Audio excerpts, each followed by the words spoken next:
Allô, je suis Miguel, alias GDA Ninja, et je vais te montrer comment installer Foundry Virtual Tabletop sur Windows. Première étape, c'est se rendre sur le site internet et de créer un compte. La création de compte est gratuite. Alors, sur le site internet, vous allez retrouver le lien dans la description de la vidéo un peu plus bas. Ensuite, vous allez en haut à droite et il y a Register. Vous cliquez dessus et là, il suffit de créer votre compte avec un nom d'utilisateur, un nom affiché, courriel, mot de passe. Euh, le username, ces choses-là ne sont pas vraiment importantes, à part si vous avez l'intention de créer du contenu. Le nom va s'afficher dans les systèmes. Là. Mais sinon, ça n'a pas tant d'importance, à part pour vous connecter. C'est pas mal juste ça. Alors, vous rentrez vos informations et vous cochez que vous êtes d'accord avec les terms of service et les politiques de cette entreprise qui vend le logiciel. Et vous êtes enregistré. À partir de là, vous allez pouvoir vous acheter une licence. Et les licences, le prix varie dépendamment de l'année. Habituellement, petite astuce, au Black Friday et Cyber Monday au Canada, mais au Black Friday, il y a souvent un spécial, une remise. Dans le temps, ça allait jusqu'à 50%. Je crois que dernièrement, c'était du 20 ou 25%. Et le prix est en US. Et au niveau de la licence, ce qui est important de mentionner, c'est que c'est seulement la personne qui va héberger le Foundry qui doit payer la licence. Les joueurs ne paient rien. Et vous payez une fois, c'est tout. Et vous avez votre licence. Vous pouvez l'installer sur différents périphériques, mais l'avoir seulement actif à un endroit. Comme moi, je l'ai sur mon ordinateur principal et je l'ai sur mon portable. Des fois, je travaille des choses sur mon portable, j'essaie des trucs. Ensuite, mais c'est la même licence. Après ça, je ferme tout ça. Je peux revenir sur mon bureau, mon ordinateur, ma tour physique. Puis la licence couvre ce cas d'utilisation-là. Alors, un coup, vous allez avoir acheté votre licence. Vous allez aller dans votre profil. Et dans les licences achetées, ici, bien, ils vont être en bas. Comme là, on voit que j'ai deux licences avec des dates différentes et ils donnent le prix aussi, vous l'avez acheté à ce moment-là. Et bien entendu, c'est pas des vraies données que j'ai mis là. Euh, alors, vous allez aller dans Download Version, prendre la première, le plus haut, qui est la recommandée. Habituellement, c'est une version qui est stable pour être utilisée, puis assez... ça va bien. Ensuite, il y a le Operating System, et là, moi, je veux le faire pour Windows. Avec la version 13, la version de Windows, il y a deux choix possibles. Il y a la version on doit installer autre chose, mais ils ont amené un nouveau truc qui s'appelle le Windows Portable. Et c'est ce que je vous recommande parce que ça crée une version standalone dans le sens qu'elle a son dossier puis elle ne sort pas de là. Puis si vous voulez faire des tests, vous avez juste à cloner votre répertoire. Comme ça, vous pouvez avoir plusieurs instances de Foundry. C'est assez pratique si, par exemple, vous utilisez un système qui est juste compatible avec une ancienne version. Mais vous, pour un autre game, ben, vous voulez avoir une version plus récente. Dans ce cas-là, ben, vous dupliquez votre dossier, puis avec la version portable, ça vous permet de faire ça. Et vous cliquez sur Download, ce qui va vous télécharger un zip que vous allez extraire dans le dossier de votre choix. Et un coup qu'on l'a, vous désarchivez l'archive et vous allez localiser Foundry Virtual Tabletop.exe. Vous allez double-cliquer dessus, ce qui va vous amener dans l'ouverture du logiciel. Comme ça. Donc, il se rouvre Et vous devez entrer la licence que vous avez achetée préalablement et qui est accessible en tout temps dans votre profil sur leur site internet. Donc, j'entre ma licence. Et là, il y a des conditions, User License Agreement, blablabla, toutes sortes de choses. Alors, oui, on a tout lu, on accepte les termes, on fait « Je suis d'accord ». Et nous voilà dedans. Mais là, il y a une petite fenêtre qui s'affiche ici. Il nous demande si on veut partager des données anonymes avec eux. Si vous êtes à l'aise ou pas, ben vous cochez oui ou sinon non. Ben là, pour moi, cet exemple-là, je vais faire non. Je refuse. C'est une option que vous pouvez modifier par après. Alors, c'est l'interface de Foundry. Là, c'est on peut dire ce qu'on appelle l'écran setup en arrière. Vous avez en haut à droite là, différentes choses. Des warnings, surtout avec des packages, des choses comme ça quand les versions changent.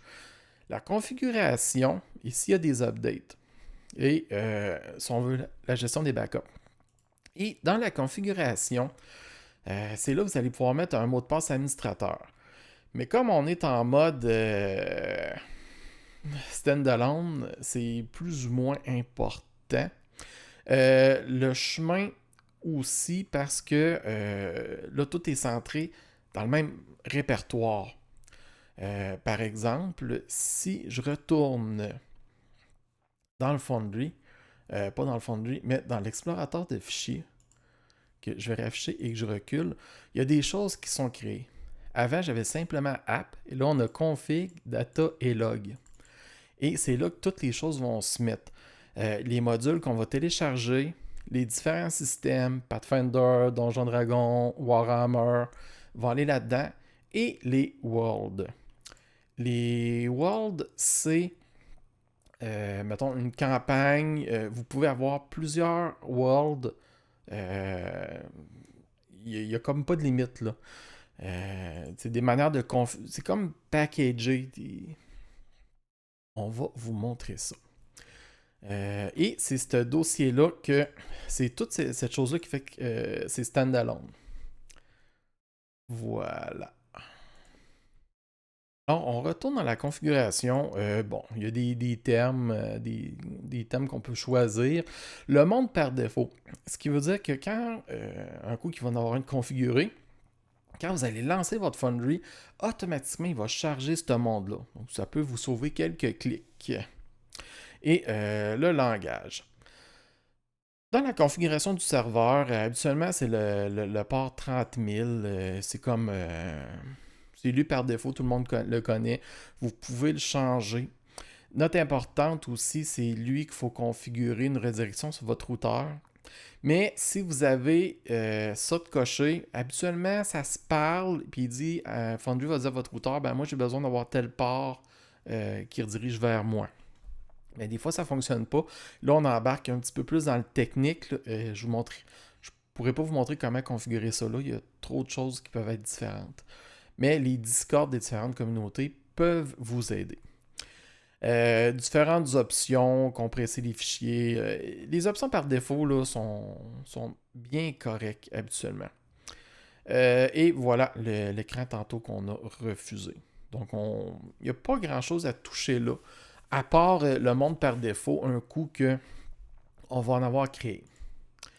Alors, si on fait un petit tour, ben, c'est complètement vide présentement. Il y a les add-on modules, game system, tout est vide. Alors, ben, on va commencer. On va installer un système. Là, il va toutes les loader. Et il y en a une multitude. C'est assez fou. Et ça, c'est les systèmes qui ont été enregistrés dans Foundry. Dans leur base de données à eux autres. Mais ça serait possible d'en avoir qui ne sont pas référencés. Et à ce moment-là, il suffirait de copier l'adresse, comme ils mettent dans l'exemple ici, pour aller le chercher et l'avoir. Il y a même du Channel Fair. C'est parfait. Alors, nous, eh bien, on va y aller avec un classique, Donjon Dragon, parce que on aime ça. Alors, il va aller comme ça, l'installer. Ça se fait tout seul, un clic, et voilà. Alors, on a Donjon Dragon. Mais qu'est-ce qu'on fait avec ça? Parce que là, on n'a rien. Alors, un coup que c'est fait, on va aller dans Game Worlds et on va faire Create. Et c'est là qu'on va configurer notre campagne ou notre monde. On va y donner un nom. On va l'appeler tutoriel. Et le chemin, on n'y touche pas, c'est le chemin par défaut. Il va s'en occuper. Et ce qui est important, c'est le game system. Si on en aurait plusieurs, ils seraient tous listés là. Là, présentement, j'ai simplement installé Donjon Dragon, alors c'est lui qui est disponible. Je le sélectionne. Et, chose importante, un coup que c'est sélectionné, on ne le peut... Ben, non, pas un coup qui est sélectionné, mais un coup que le monde est créé, on ne peut pas changer ça. Vous pouvez choisir une image de fond qui va être affichée dans l'écran de connexion. Mais tout le reste est modifiable par après. La page pour joindre, il y a comme deux thèmes, là, lui par défaut ou le minimum, le minimal. Moi j'aime bien le minimal, là, c'est super simple, ça ne met pas d'autre chose. Mais vous pourriez avoir une cédule et mettre votre prochaine session est quand, puis une description, ce qui fait que les joueurs, mettons que vous n'avez pas d'agenda ou quoi que ce soit, pourraient aller à l'adresse, aller voir, ok, la prochaine session est telle date. Et vous faites créer. Et voilà, j'ai un monde. Mais avant d'aller dedans, je vais vous montrer l'écran des add-ons. Les add-ons, c'est la grosse force de Foundry. Foundry, c'est complexe, mais un coup que vous le maîtrisez, c'est merveilleux. Mais il faut prendre les étapes une à la fois. Alors, on va installer un module. Alors, je load ça. Et il y en a encore là des tonnes et des tonnes. Et un qui est bien, c'est le Dice. Non, c'est Tree. Je suis pas trop sûr. Dice Tree. Donc, on va le prendre. Voilà. Et ça nous dit, ben, il est installé, téléchargé. Il est là. Je pourrais vous montrer aussi où c'est que ça s'en va. Donc, si je vais dans Data, vous allez voir que dans Module, il est là, Dice Calculator. C'est comme ça qu'il s'appelle en arrière. Il y a tous ces fichiers. Si on recule encore dans Système, il y a DND5 qu'on a installé tantôt. Et dans World, il y a lui que je viens de faire, tutoriel.